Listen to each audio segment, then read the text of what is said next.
Welcome, friends. In the last lecture, we have seen the analytical overview of long transmission line, where we have considered distributed parameter model. Uh, then we have found out the voltage and current in terms of receiving end voltage and receiving end current. And after that, we have also evaluated ABCD parameter. Now today we shall see some important terms, the significance of some important terms, like I mentioned last class, that is propagation constant and characteristic impedance of the transmission line. So we have seen in the last class that voltage at any point can be represented as half VR plus IR ZC into e to the power gamma x, and second term half VR minus IR ZC into e to the power minus gamma x, where we have defined VR as receiving end voltage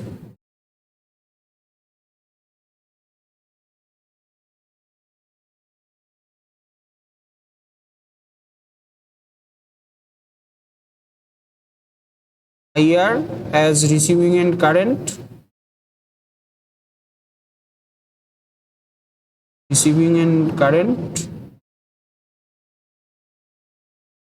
we have used new term gamma as propagation constant,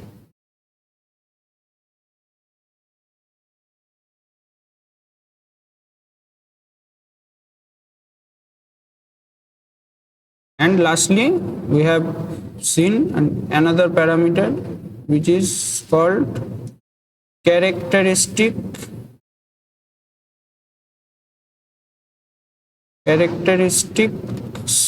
impedance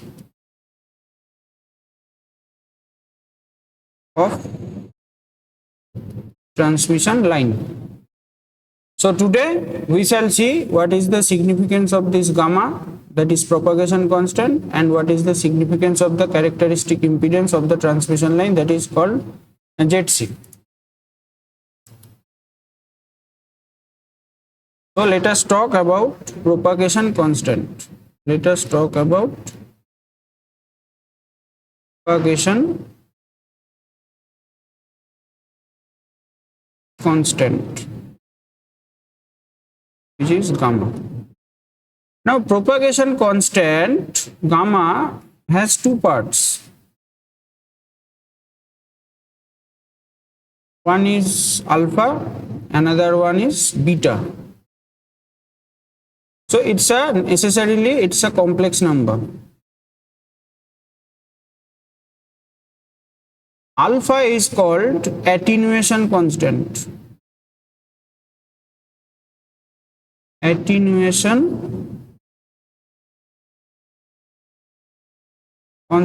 So unit should be in Nepar per meter or Nepar per kilometer. And beta is called phase constant.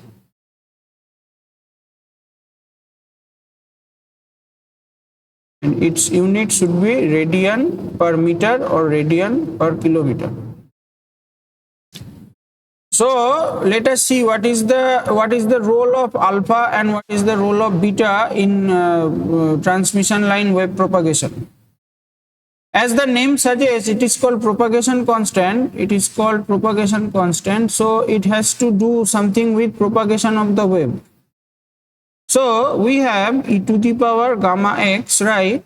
So we can write e to the power gamma is equal to alpha plus j beta x.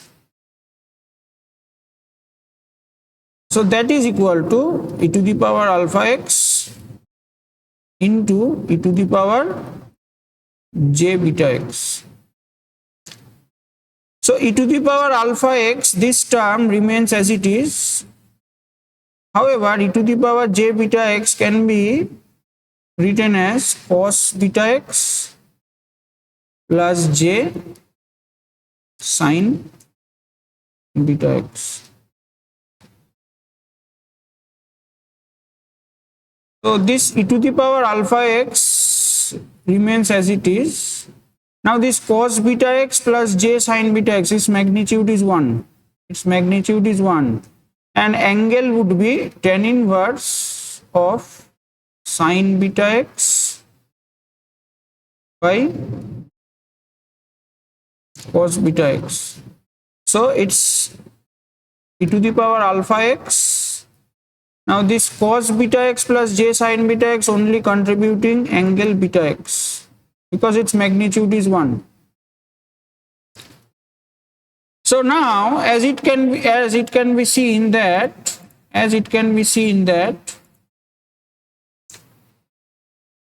e to the power alpha x and angle beta x has different roles.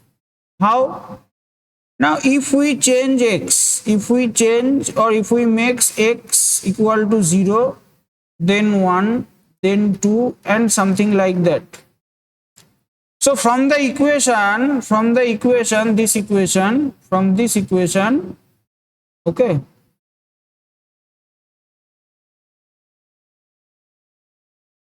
from this equation,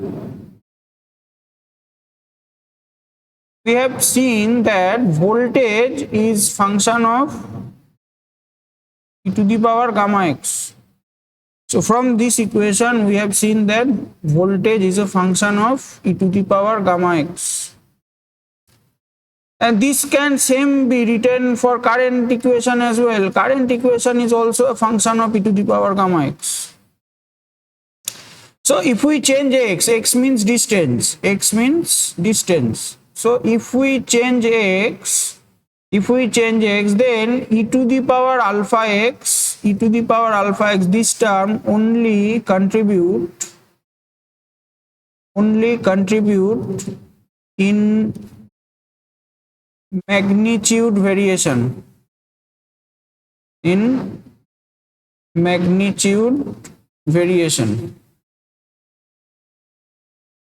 On the other hand, angle beta x, if we change x, it will only contribute in phase angle variation.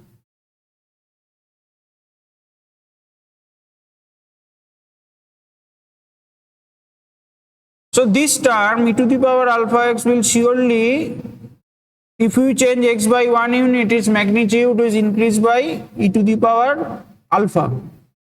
If you change x by 1 unit,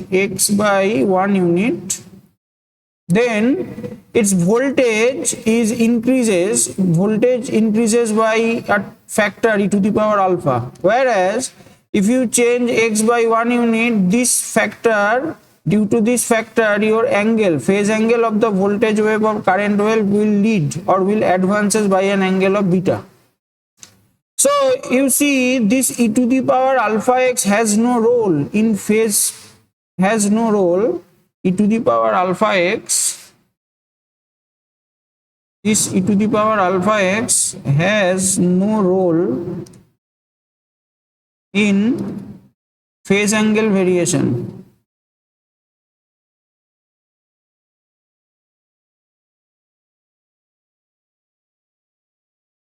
On the same way, we can say that this beta x has no role in magnitude variation.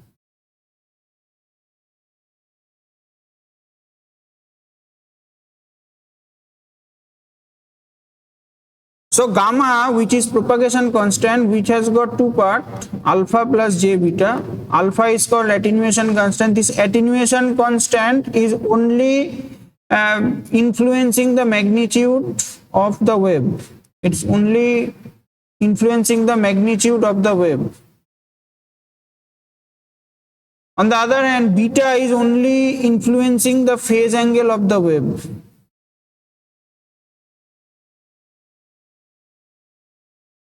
That is clear, okay?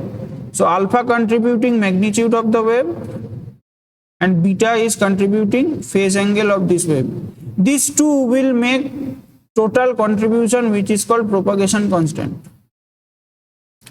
Now let me write down the equation again, that is V equal to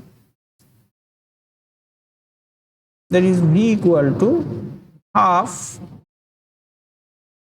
VR plus IR ZC e to the power gamma x, then second term VR minus IR ZC e to the power minus gamma x. Now as it can be seen, VR plus IR ZC and VR minus IR ZC, it surely this term will be greater. VR plus IR ZC will be surely greater than VR minus IR ZC. For the sake of convenience, let me assume this half into VR plus IR ZC equal to 5 and half into VR minus IR ZC equal to 3 for the sake of convenience. So this voltage equation becomes V is equal to 5 e to the power gamma x plus 3 e to the power minus gamma x. Okay. So now due to this gamma x, positive x, due to this gamma x, okay, let me write it down in 5 e to the power alpha x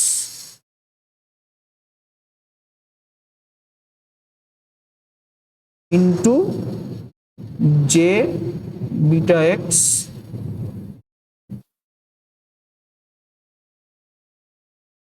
alpha x plus j beta x plus 3 into e to the power alpha x plus j beta x with a negative sign. Now once we analyze the magnitude part, if we analyze the magnitude part, it can be seen that 5 e to the power alpha x will increase the magnitude. However, 3 e to the power alpha x, 3 e to the power minus alpha x rather will decrease its magnitude. As I said, only alpha will contribute the magnitude, okay? Alpha will only contributing the magnitude. So what we have here with us, you see, we have 5 e to the power alpha x, right? We have 5 e to the power alpha x. So this 5 e to the power alpha x will increase its magnitude exponentially. That's very correct. On the other hand, we have here 3 e to the power minus alpha x. So this 3 e to the power minus x will decrease the magnitude exponentially. So when we add these two, then what will be the result? There will be a net increase in magnitude. Net increase in magnitude. Understood? On the same way, if I analyze the phase angle part, if we analyze the phase angle part, you see this 5 into this e to the power j beta x, 5, one term is 5 j beta x e to the power j beta x, and another term is 3 into e to the power minus j beta x. if we change x, this term will definitely advances the phase.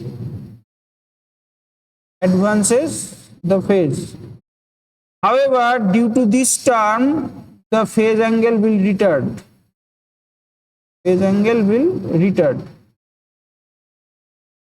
Since due to this 5 is greater than 3, then this advancement weight of this advancement is larger than that of retardation. Then net effect is what? We have net increase or net advancement in phase angle. Net advancement of phase angle. So if we have a transmission line like this, and we are at receiving end, and this is we have sending end. So as we move from receiving end to sending end, its voltage magnitude increases. However, that increment is not linear, the increment is exponential in nature. So voltage magnitude will increase. Also, the angle or phase angle of the voltage magnitude will increase. So if you assume the reference voltage phasor is VR at an angle 0, then you should expect sending end voltage something like this, Vs at an angle delta. This delta should be a load angle. It's called load angle. So this is the fact due to which Vs magnitude should always be greater than Vr. Due to this wave propagation, due to the role of this gamma, or more predominantly saying due to this role of due to alpha, Vs becomes always greater than Vr, and due to beta, this delta is always positive. So as we move from receiving end to sending end, the phase angle is advances. Advances means the phase angle at sending end is leading than that of at receiving end. So this is the feature what we have exactly observed in most of the cases, where at sending end and where we have at sending end we have some voltage, and we are at receiving end, we have some voltage VR. So Vs should be always greater than Vr, and this if the phase angle associated with the sending end phasor is delta and receiving phasor with 0, then delta should be always positive angle. Delta should be always positive. So this is the role of due to alpha, because it is mainly influencing the magnitude part, and due to beta it is mainly influencing the phase part. Alpha has no role in angle contribution, nothing. Also beta has no role in magnitude contribution. So this is the physical significance of this gamma. It's called propagation constant. It's called propagation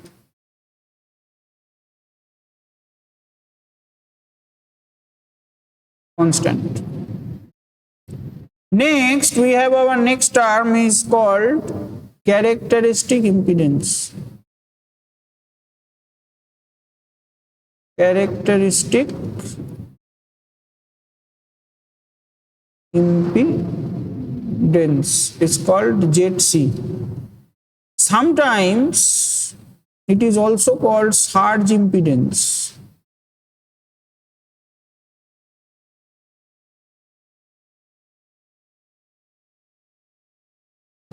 What is ZC is equal to? ZC is equal to root under Z by Y. What is Z? Z is equal to R plus J omega L, and Y is J omega C. This is the formula. Now as you can see, this ZC, this characteristics impedance, is a function of resistance, inductance and capacitance. Now this resistance, inductance or capacitance all are the constants of the transmission line. All are the constants of the transmission line and is dependent only on the tower configuration. It is dependent only on the tower configuration, especially inductance and capacitance. So if one's tower is being erected and installed, and if one's conductor is being installed, then L and C will not vary. L and C being not vary because L and C is dependent on the geometry of the tower conductor diameter. We have solved many problems of inductance capacitance using GMD GMR method. There we have seen inductance and capacitance of a transmission line is dependent on the geometry of the tower configuration and conductor radius. So once the transmission tower is being erected, it is in operation, then L and C and R should not change. So due to this fact, ZC is constant. ZC is constant, and that is why it is called characteristic impedance, because it shows the character of the transmission line, or sometimes it is called natural impedance. Sometimes it is called natural impedance because it comes with the nature. Naturally it comes. It does not vary with some external parameters like temperature or some other, its swing or faults, loading condition, nothing. It has nothing to do with any such conditions. So ZC is purely a constant, and it's only dependent on the, you see this RLC, which is dependent on the tower configuration. Once it's been erected and in its operation, then it is a fairly constant term. So ZC is a constant. So it depicts the characteristic. It depicts the characteristics of the transmission line, or characteristic impedance of the transmission line.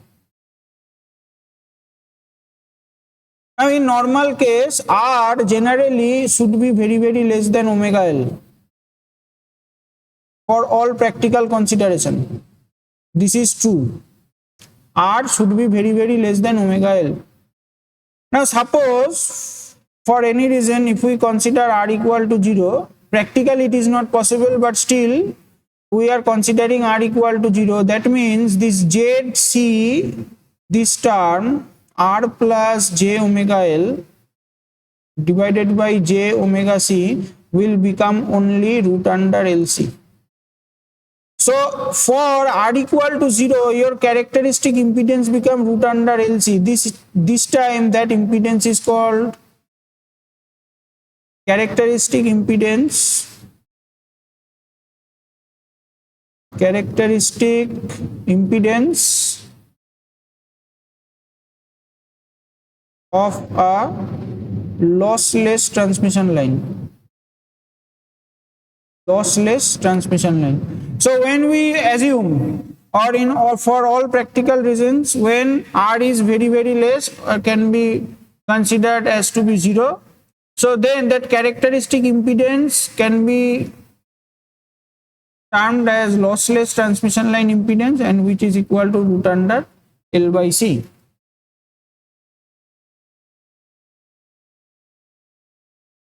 Finally, we have one term, it's called surge impedance loading.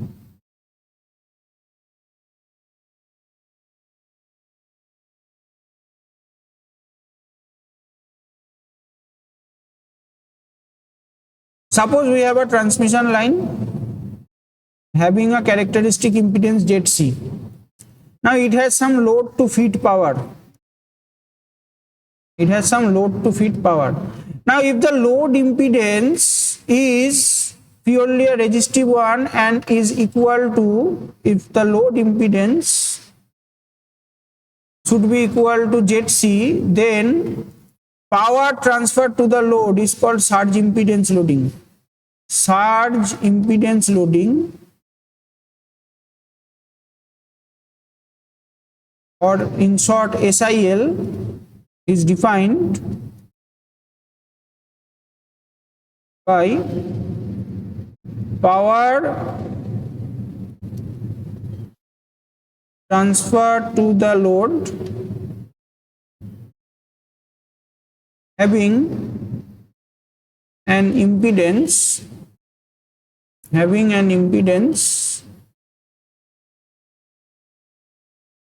Z load equal to ZC, then that loading is called surge impedance loading, and its unit should be in the either in kilowatt or in megawatt. Lastly, we have a special phenomena.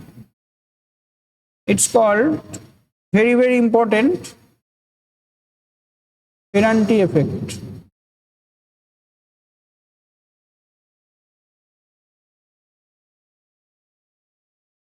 What is Ferranti effect? In medium or long transmission lines, sometimes a peculiarity arises. What is that peculiarity? Receiving end voltage magnitude becomes greater than sending end voltage. This is a very peculiar case. Receiving end voltage becomes greater than sending end voltage, which is quite unusual. But sometimes it happens in long and medium transmission lines. So VR greater than Vs when the transmission line is operated in no load condition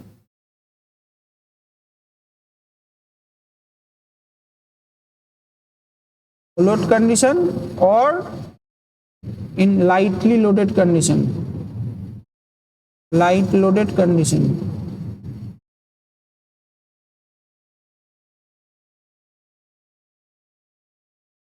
So what is Ferranti effect?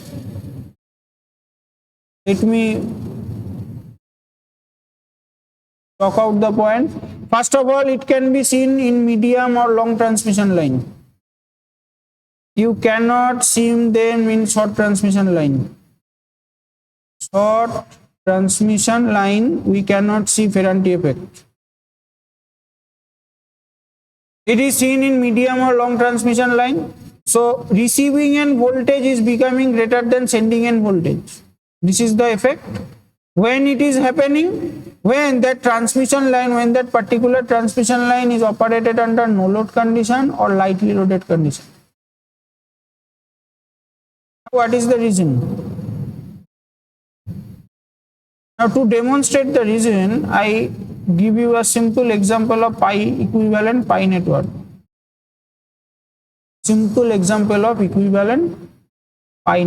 Let us say this is a simple pi model.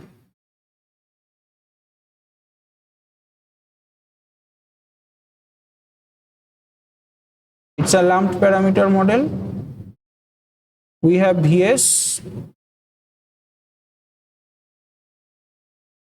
we have Is,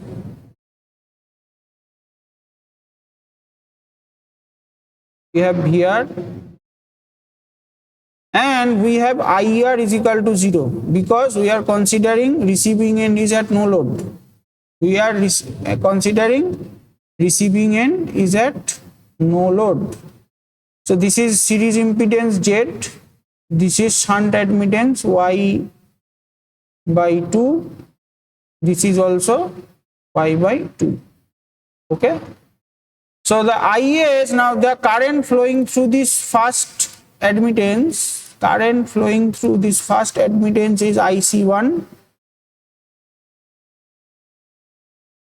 and the current flowing through this series impedance is IL or I line. Now since this IR is 0, so this I line will be flowing through the second admittance as well. Right?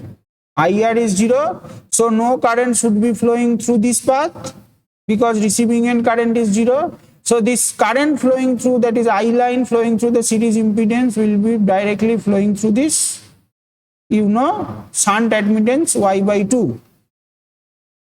So now let us draw the phasor diagram first. We have a VR here, our reference phasor. Now you see this VR receiving end voltage is directly falling across this Y by 2. Okay. This is VR by 2. This is also VR. So since this VR is falling across directly on a capacitor and the current flowing through the capacitor is I line, so I line should be in the direct quadrature, directly acting on a quadrature with the VR. So this should be I line. Right? Now since that line current I line should be flowing through an impedance, so it causes a drop in the impedance. So that impedance drop should be located around this direction. Okay.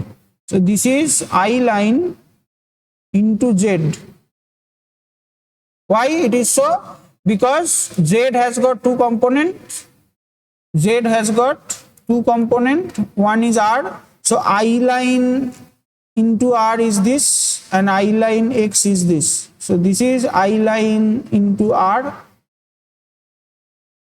and this is I line into X.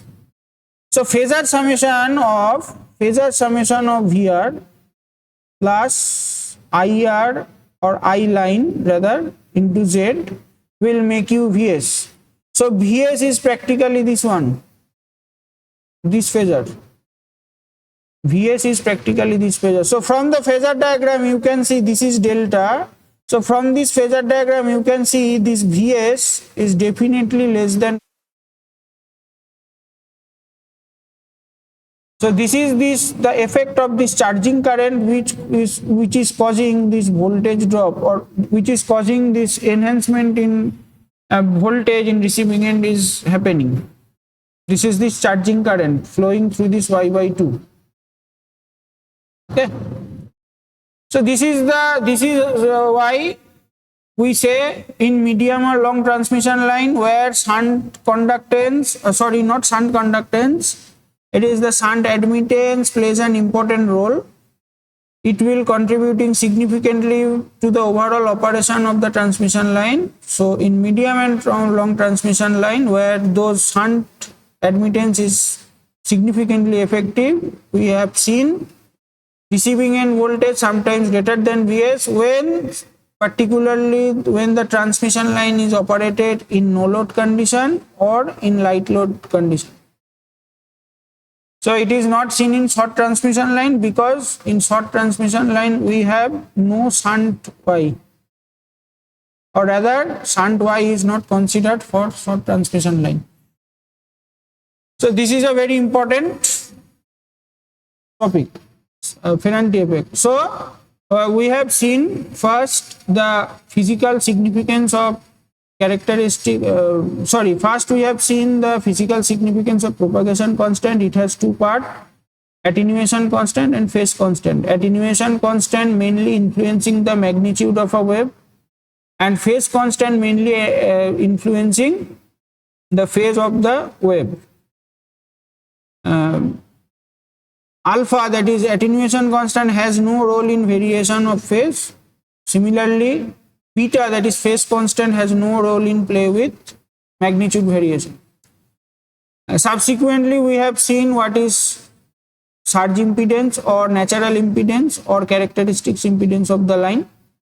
And lastly, we have seen a very important aspect of medium and long transmission line, that is Ferranti effect, where we have seen receiving end voltage is greater than sending end voltage when that transmission line is operated either in no load condition or in lightly loaded condition. So with this I am ending this till now. From the next we shall start the power flow through the transmission line. How the power is means what is the analysis of power flow, and something like that we shall see in the next class. Thank you.